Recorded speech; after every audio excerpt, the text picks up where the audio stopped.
Welcome in, everybody, to the Jays Digest pregame show. I'm your host, Peter Vryonis. There's no Nick Gosse today. Nick Gosse held it down yesterday in the pregame stream, but I'm going to be doing this one solo. I'm previewing the Rays and the Jays. Game 2, they're going at it. Yusei Kikuchi, and I'm not even sure who's on the mound. Well, we'll look at the lineup for the Rays in just a little bit here. But thanks to each and every one of you for being in here once again. Cannot wait for this matinee game. We're about 35 minutes away from first pitch, so I'll take you guys up right until then.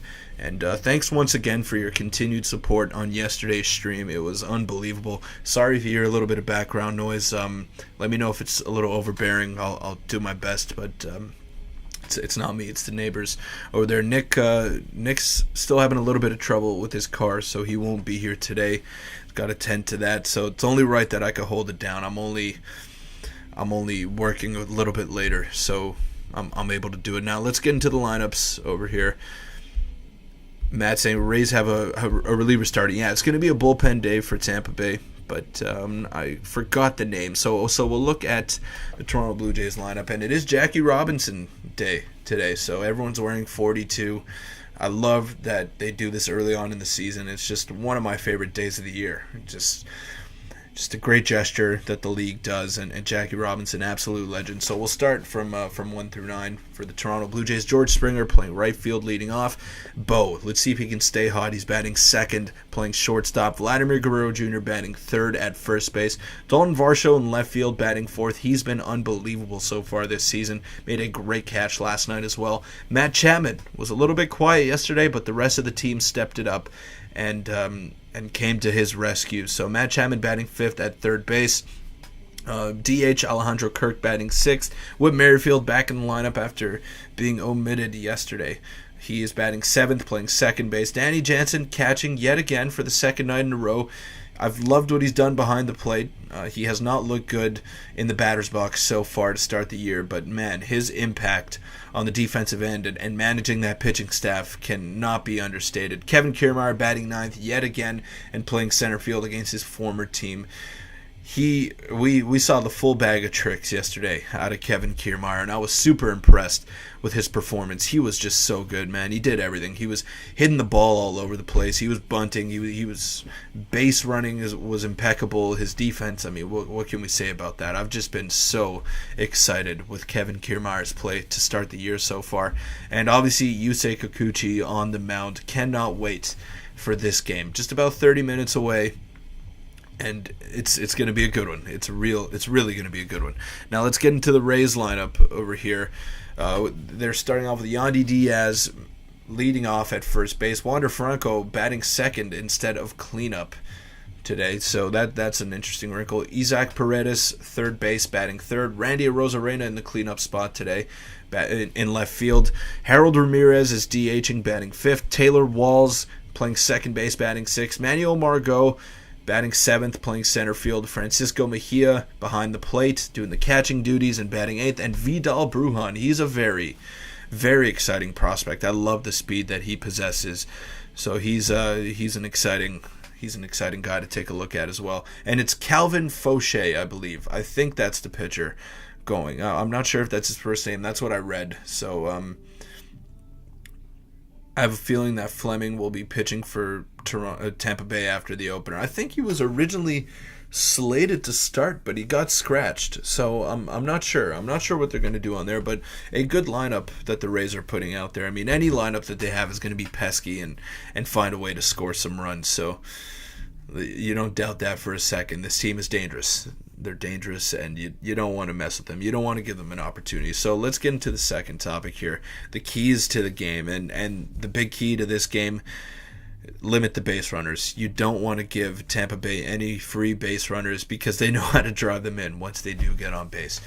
Now, Yusei Kikuchi is going to have to limit the walks. He has been doing a very good job of that so far this season. Now, can he strike some more guys out? That's going to be something to monitor. He hasn't been able to do that. He has not been able to do that so far. So let's see if he's able to strike some guys out in today's matinee matchup. But any questions that you guys have about this lineup? Chris Hatcher said he is pleased with this lineup. Owen asking, Peter, do you think Varsho's come back down to earth a bit offensively? I still think he's been very good. And I mean, he's taking more walks than he ever has in his career, and that has not stopped ever since the start of the year. So he's been very good at the plate, very disciplined. He's still striking out at a good clip, but that's part of his game. That's just who he is. But when he does put the ball in play, he hits it hard, and he makes things happen on the base path. So I think this is what we can expect out of Varsho. Maybe not 290, maybe not a near 400 OBP, but something close to that. Maybe a 260 at the plate, maybe 320, 330 OBP. I mean, I'll be very happy with that out of Dalton Varsho, and we'll see the power start to come as well. I don't even think he's fully locked in at the plate yet. He's not. He's only got one home run, not too many extra base hits, so I'm waiting for a Varsho breakout game here. I feel like this is the best possible lineup we have. Yeah, and I'll pop it up one more time for you guys here. So it's Springer, Bichette, Guerrero, Varsho, Chapman, Kirk, Merrifield, Jansen, Kiermaier with Kikuchi on the mound. Yeah, I think this is a very good lineup. This is probably the best that you could run out today against Calvin Fauché of Tampa Bay. And yeah, I mean, this is pretty much the top five have been mainstays, of course, and that sixth spot has been a revolving door with Alejandro Kirk and Brandon Belt kind of sharing the duties over there. Obviously, Merrifield is in and out of the lineup, but he should get the majority of the playing time at second base. He's kind of separated himself from Santiago Espinal and Kevin Biggio. So I'd like to see him in the lineup a bit more. And although Danny Jansen's not hitting right now, I've been very impressed with his defense behind the dish. This guy is calling great games behind there. He's managing the pitching staff, and that's all you can ask for. Nick, shout out to you, man, for taking over yesterday. All love, bro. All love. Hopefully we could both be back there tomorrow for the rubber match of this 3-game series, Rays Jays. It's a beautiful day here in Montreal. I'm in shorts, man. It's like 20 degrees. I went golfing earlier today. Life's good right now. Life is good, man. Life is good. You're getting to golf here. You're enjoying the weather. Blue Jays baseball. What's better than that on a Saturday afternoon? And it's my Easter tomorrow as well, so I'm pretty fired up for that. Mo saying, I think Varsho has been a stud on the defensive end. I mean, we knew what we were getting out of him. He's so good on that side of the ball, and he just makes those plays look so easy. His jump in the outfield is off the charts. Like, he gets to those balls, and it looks like he's camping under there for at least 10 seconds before he makes the grab. So shout out to Dalton Varsho. Made that incredible leaping grab yesterday and made it look easy as well. Let's go, Jays. Love that they were the team to snap the Rays streak. I'll be at the game tomorrow. Nice, man. Nice. Byron Julian. New. I don't recognize you, Byron. Thank you for being in here, man. I appreciate it. And thanks to each and every one of you that were in here yesterday as well. I was in there for a little bit, but then kind of got caught up with work. Owen saying, I agree, Peter. Varsho has been good with the average, but he'll need to develop more power sooner than later. Every hitter goes on power surges. He will. I mean, the power's there. It's just all a matter of putting it together and being 100% comfortable to play. He's not quite comfortable yet. He's still on a new team, and if this is him not comfortable, then I'm all for it, man. I'm all for it. Josh Croak saying, I call that Vladdy is going to have a 2-home-run game. Yeah, I think he's due. Absolutely. Shout out to the 37 of you that are in here. I didn't realize that there was that much. Make sure to hit the like button as well. We are about 25 minutes away from first pitch. Cannot wait for this game. I've been looking forward to it. Didn't play too great of a round of golf. First one of the year. So a little bummed out about that. But hopefully I'll trade a bad round of golf for a Blue Jays win. Let's put it that way. I love Varsho's bunting ability. Yeah, that's a really underrated aspect of his game. This guy can just drop down a drag bunt and run it out better than anyone that I've seen. Unbelievable. Wow. He should be doing that a lot more. Now, it's a little early for bold predictions here, but I'll get into it now because I just want to see your guys' takes, and I'll ask you a little bit closer to game time as well. So I'll pop up the Blue Jays lineup one more time here. And, my bold prediction is going to be Varsho hitting a home run, Jansen hitting a home run, and Varsho, Jansen, and Whit Merrifield all hitting home runs in today's game. So that's going to be my bold prediction. I don't know how bold you guys think that is, but let me know. And I will give a Yusei Kikuchi prediction as well. So I don't know if you guys know the Gate 14 podcast. Good Blue Jays content. I like them. Very funny, very entertaining. They have a Yusei Kikuchi corner that they kind of branded as Section 530. It's in foul ball territory along the first base line, and every time that Yusei Kikuchi strikes someone out, then they're going to hold up K's and basically make it like the Felix Hernandez corner that there was in Seattle before he retired. So that's going to be super cool to monitor today. And hopefully we get to see a lot of K's being held up in Section 530. How do you like golf? Mo asked me. I love golfing. I love it. I mean, I was not too great today. I was pretty poor actually, but it was the first round. I'm not a great golfer. I'm average. I've had a couple of good rounds every now and then, but yeah, nothing too spectacular from me. Varsho 2 homers, Kirk homer, Jansen homer. I like it, man. Mark Ryan saying middle of the order batters shouldn't bunt, but if you're bunting for a 950 average when you do bunt, I mean, why not? There's a time and a place to pick those spots, so if he can do it, why not? Kikuchi will allow 3 runs and have a decent outing, says Josh. I like it. I'll take that. Any day of the week, man. Any day of the week. If Barrios has to miss a game or two, do you think Thompson comes up for the 5th spot or Pop plays as starter, try to give us 3-4 innings or another route? I like that Zach Pop idea. Now, I've been on the train for a while now that Zach Pop can definitely be a starter in this league, and I'm holding true to that because I do think that he has the stuff. He's got a repeatable delivery, and a sinker baller will play no matter if you're a starter or a reliever. So I think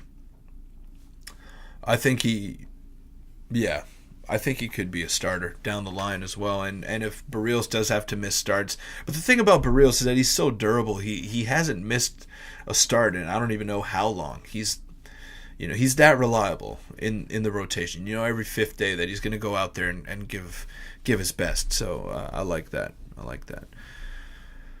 I don't know how I feel about Zach Thompson though, coming up and making those starts. I don't mind his stuff, but I'd rather see Zach pop and maybe have a bullpen day. If it's just 1 start, but if it's 2 starts, then maybe they'll have to go another route there. If KK was 2 inches taller, he would rob every home run. He's been so impressive in center field, man. The way he just tracks those balls down, unbelievable. Like, what a player. What a player. Cannot believe he was available in free agency and chose the Jays out of all teams. Shout out to Kevin Kiermaier, man. I love Gate 14. I was saying to Nick, you guys should try to collab. I mean, I don't know about that because it's different types of content. They're more NSFW type. We try to keep it clean on this channel. Don't get me wrong. I love their content. And I'd be open to it. Maybe not on this channel though. We got different agendas, we could say, but we're both just as passionate about the Toronto Blue Jays. I'd be open to it, maybe down the line. We'll see. Mark Ryan said they're paid to drive in runs. Yes, they are, but you got to get on base as well, and that's a big point. It's a big point of emphasis for whether you're the middle of the order or top of the order. You got to get on base. And especially with the new changes, the lack of the shift and the pitch clock and stealing bases, getting on base is more valuable than ever. There's been more hits in this season than there has been in years past. And I just think any way you can get on base is the right thing to do. If you can bunt for a 950 average and get on base, then you go ahead and do that. There's no doubt. What are your thoughts on Belt? I mean, he's obviously struggled. He has not looked good so far this season. But I do think he'll be key down the stretch. He's a playoff-tested guy. He's got 2 World Series rings. he's played some very important games in his career as well. So I think he'll step it up. He's just got to get comfortable, and that's the most important thing out of Brandon Belt.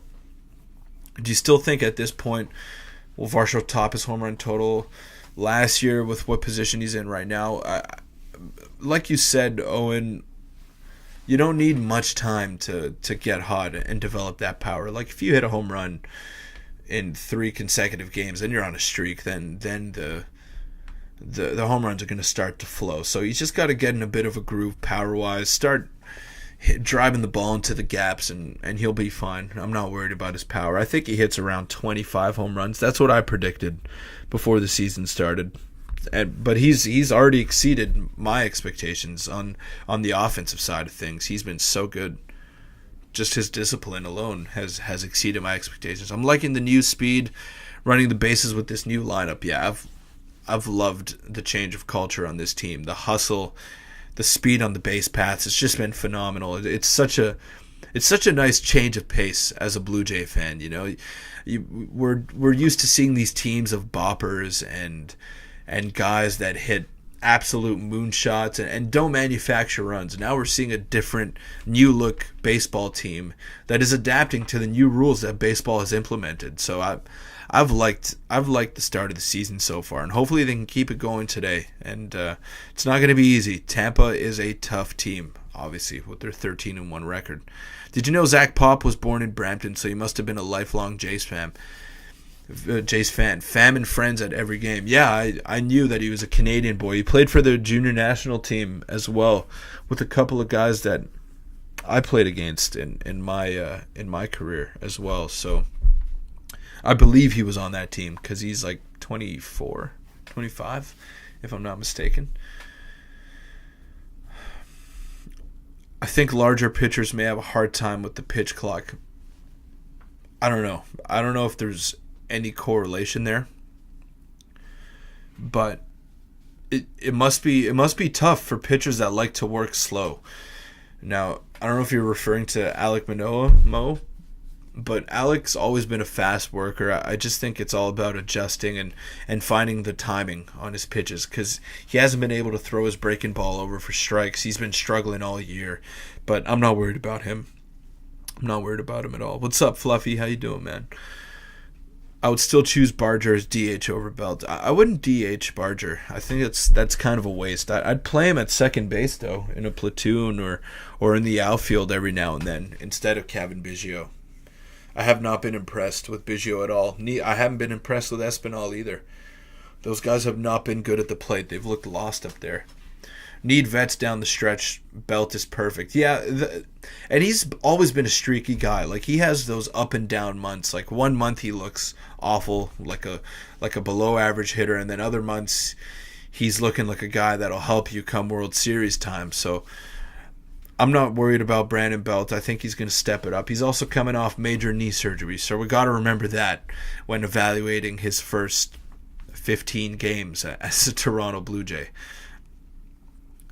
Pop has looked like our 3-4 best relievers so far. Yes, he has. He's been up there for sure. And I touched on it a bit yesterday in the post-game video that I'd like to see him in more high-leverage situations. But the spots just aren't there, because Eric Swanson is your 8th inning guy, Jimmy Garcia is your 7th inning guy, and then you got Romano, obviously, who's your closer, who's going to be in there every 9th inning. There's a save opportunity, so I like him where he's at right now. In the 5th, 6th inning role, he's been very productive over there, and his sinker has looked better than ever. It's moving more than it was last year. Maybe he's not throwing it as hard, but the movement on that thing is just absolutely filthy. So I've been very impressed with the bullpen so far, apart from maybe a couple of guys like Anthony Bass and Trevor Richards I haven't been too impressed with, but the other arms in there have performed up to expectations, maybe even surpassed them. Barger would be a good utility guy, athletic, great arm, great bat. I think so too, but Do the Jays want to move on from Kevin Biggio? I mean, I would personally, but I just don't think they're inclined to do that quite yet. Zach Pop's 2-seam movement on the ball is crazy good. He's going to get better for sure, and that's why I think he should be a starter. I think he's got the potential to be in that starting rotation and pitch for you every fifth day. He looks durable. He's got a repeatable delivery that just effortless. Doesn't even look like he's trying out there, and he's getting that movement and velocity with zero effort. So shout out to Zach Pop, man. Love it. Love how he's played so far. Barger's taking over for Chapman next year. I mean, the way Chapman's playing right now, I hope that they could re-sign him and they could hold on to him, because he's been so good to start the year, and his defense is just invaluable. It's invaluable at third base. I know he made that error early on in the year, but he's such a calming presence to that infield that I'm not sure that I would trust a rookie to take over for a perennial Gold Glove candidate.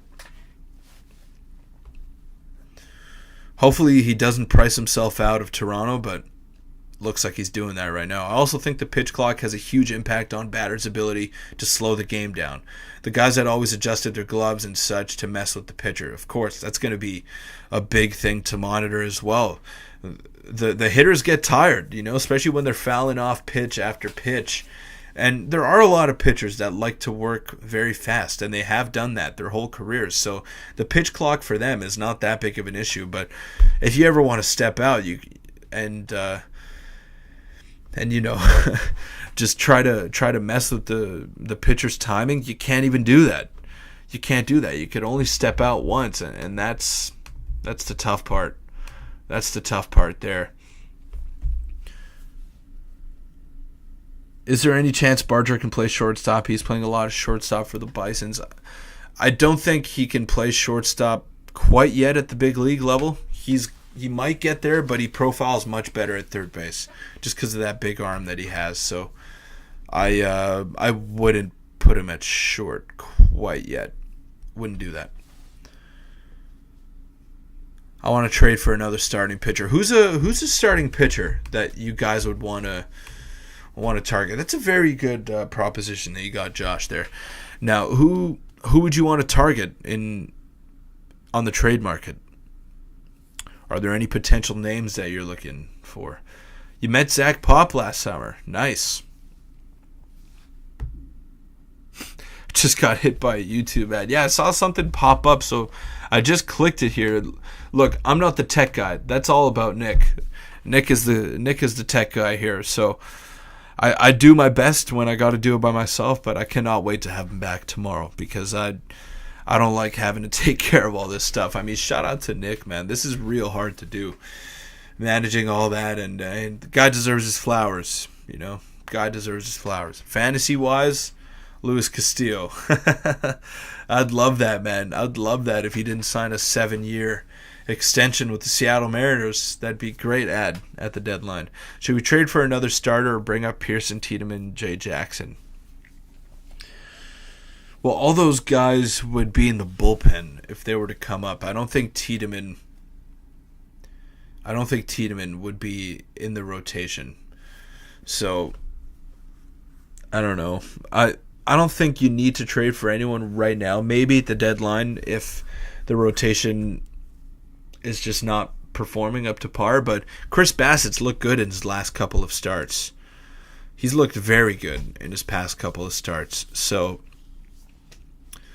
I think he's going to be steady Eddie throughout the whole season, and they'll go from there for sure. Corbin Burns. Now we're dreaming, Fluffy. I mean, who wouldn't want Corbin Burns on their team? So we'll get into the Q&A section now. We're approaching first pitch. Cannot wait. About 12 minutes away from first pitch here. So I'll pop up the Q&A segment over here. Are there even any good starters available? It all depends where teams are at the deadline, and that's going to be something to look out for. Yeah, exactly. Mark saying Bauer's in Japan. He signed that $4 million deal with the Yokohama Bay Stars, I believe. So, yeah, he's in Japan for at least one season. So he won't be playing in the major leagues this season. This bullpen is so nasty, and Chad Green isn't even on it yet. Yeah, exactly. Chad Green's another addition. So I think the bullpen is fine. I think the starting rotation is okay as well. You just got to get through the season. Then once you get to the playoffs, you need 4 starters. Now, can Jose Barrios be that 4th starter? Can you rely on him to be that 4th guy? That's going to be the question. Or is Yusei Kikuchi going to have to emerge and be that 4th guy? Or is it an internal option? Is it what else? What else could we look at? Is it someone that you trade for? Remains to be seen. Barrios could be a long man if the Jays acquire Corbin Burnes at the deadline. But you do understand that in order to get Corbin Burnes, you're going to have to give up a guy like Tiedemann and pretty much everyone right now. Sorry about that, guys. I'll stay live for about another 5 minutes here. I want to thank each and every one of you that are in here. All 50 of you that are in here, shout out to each and every one of you. Well, zero chance the Jays want anything to do with Bauer. I don't think any major league team wants anything to do with Bauer. And whether what he did or not, I mean, whether he was guilty or not, it's not the issue. He's just not a high character guy to have in your locker room. Does anyone realize how much Barrios makes? He ain't no middle relief guy. But once you get to the playoffs, money is totally out of the question. You play to win. And if Jose Barrios isn't pitching up to standard in the playoffs, then there's no choice. You gotta cut loose. And there's a chance that he might not even make the playoff roster if he doesn't pitch well during the regular season. And that's a legitimate possibility. If he's not pitching up to par, then I don't think he'll make the postseason roster. They'd rather carry an extra bullpen arm or something like that. Or maybe him as the long man in the bullpen instead of Mitch White. Remains to be seen. Say Corbin Burnes is pitching bad still at the deadline. I think he would be way cheaper than we think, and we could fix him. You don't need to fix Corbin Burnes. This guy's one of the best pitchers on the planet. But yeah, no, I don't think Corbin Burnes is going to be attainable for anyone. The Brewers are trying to win this year, and Corbin Burnes gives them the best chance to go ahead and do that. And he's still got a year of control after this one, so he will not be getting traded. Do you think Tiedemann gets called up this year at all? Maybe as a September call-up if he doesn't reach his innings limit in AA or in AAA, but I can't see him being a pivotal piece in the bullpen, or even in the starting rotation for a playoff run. I think we should trade some of our top 10 prospects to win now. Tucker Toman, Orelvis Martinez. It all depends. I think all that stuff's going to get sorted out by the deadline, and that's when all those questions are going to be answered. It's hard to say at this moment in time just because the season's so fresh, and they're not even 15 games in, so we can't make these assessments quite yet. I don't think it's quite the danger zone for the Toronto Blue Jays yet, and they're still evaluating what their team is going to look like. Peter, there is some cause for concern. He's down less than 1 strikeout per innings pitched with a 5 ERA. There could be something wrong. It's only been 3 starts. Oh, and let me ask you this then. Do you think Alek Manoah is this bad after 3 starts? Do you think he's a 6 ERA guy? Do you think there's something wrong with Alek Manoah? Like, let's just cool it. It's Corbin Burnes we're talking about here. This guy was the Cy Young favorite coming into the season. He'll be okay. There's no doubt in my mind. We need to trade with a rebuilding team that won't win for a while. Now, what's one trade that you'd like to explore then, Josh? If you do want to trade top 10 prospects, I assume it's for pitching. Who would be a pitcher then? Who's a pitcher that you'd want to go after? All right, guys, I'm going to wrap it up here soon. Thanks to each and every one of you that were in here. We're about 5 minutes away from first pitch, so I'll let you guys get settled in. But thanks again for all your continued support, and thank you yesterday for all the donations. It was unbelievable. When Nick told me, I just could not believe it. I could not believe it with my own ears. So thanks once again, guys, and enjoy the game. We need another guy for when our main rotation gets into a slump. Slumps are part of a 162-game season. You just got to iron things out before the postseason. That's the most important thing here. So thanks once again, guys, for your continued support. Thanks, Nick. Appreciate you, man. We'll be back tomorrow, Nick and I. Hopefully nothing goes wrong tomorrow with Nick's car, and we'll see you guys tomorrow. But enjoy the game. Let's go, Jays. About a couple of minutes away here from first pitch, so get settled in. Grab your beverage of choice. Enjoy the nice weather outside, or enjoy the weather wherever you are, and hopefully we're talking about a Jays win post-game, Nick and I.